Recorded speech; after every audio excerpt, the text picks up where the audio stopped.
Nintendo sort of came back with the response and said that mods should not count as prior art because they can't run without underlying games. I'm curious as to where you see that attack on mods going. My take on that is Nintendo is so wrong it hurts. I don't know why they make that argument. In general, when we're talking about what we call prior art for the world of patents, it doesn't have to be perfect. In fact, it doesn't actually have to be functional, right? There have been plenty of instances in which prior art has been used that is not even a computer program in the first place. So an example of this that I was not involved in, which is a very fun read, used one of the Dungeons and Dragons manuals, which is not a video game at all, but it's talking about, character sheets and things like that for the purposes of that IPR. And as a consequence of which, you don't have to go find prior art that's a specific nature. Like, it doesn't have to be marketed.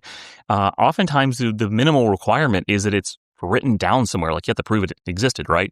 It could have been sold somewhere, and you can prove it that way. But generally speaking, when we're showing prior art, it's some document somewhere, and we're just validating the date in which it came out.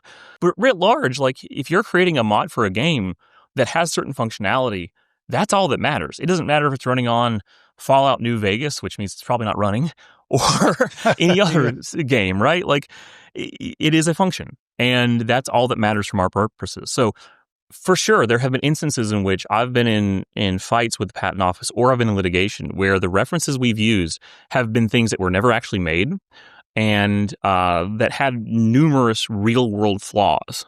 But that doesn't prevent them from being prior art, at least in the United States. Now, there may be some nuance there in Japanese law that I'm not aware of. I've done quite a bit of Japanese patent law myself, but, there may be some nuance there. But in general, I think that argument's a loser. Where do we end that dispute, right? There are plenty of Unreal Engine 5 games. Are those mods too, just because they're running on a singular engine? Like, from my perspective, it's just a loser argument from Nintendo. I think that they're trying to throw a Hail Mary because there's so much out there. I mean, I've had the luck of having a lot of fantastic folks email me more and more examples of what they've found, in addition to what we found ourselves on things.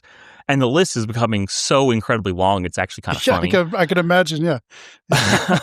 So it's kind of great because, you realize, oh my God, now I have this opposite problem of now I got to pick my favorites to raise because you don't want to overwhelm a court. But it just goes to show that, they're trying to throw some Hail Marys because I think deep down inside they know these patents are junk. They don't want them to be invalidated. They don't want a bad mark on their record. But, mods, that gets into this weird definitional case. I would never make that argument in a million years.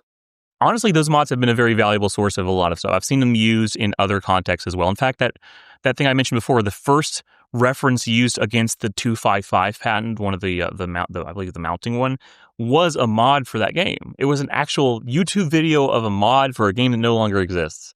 So it's fair game, very much fair game.